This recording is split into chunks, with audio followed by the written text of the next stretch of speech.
Jou daaglikse CLF inspirasie. Die begin. In die begin het God die hemel en die aarde geskep. Genesis 1 vers 1. Dit is die begin van 'n nuwe jaar.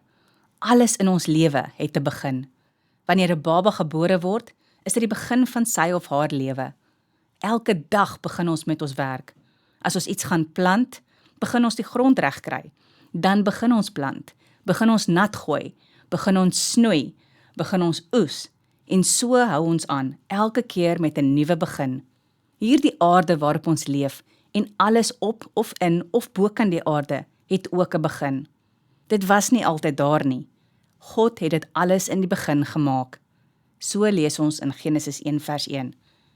Dis net God wat nie 'n begin het nie. Hy was altyd daar, hy sal altyd daar wees. As ons so rondom ons kyk na alles wat God gemaak het, weet ons hoe groot en goed God is. Ons hoef nooit te twyfel of God bestaan nie, en hy sal altyd daar wees. Ons bid saam. Here, dankie dat U ook my lewe begin het. Gee dat ek nooit aan U bestaan en grootheid sal twyfel nie. Amen.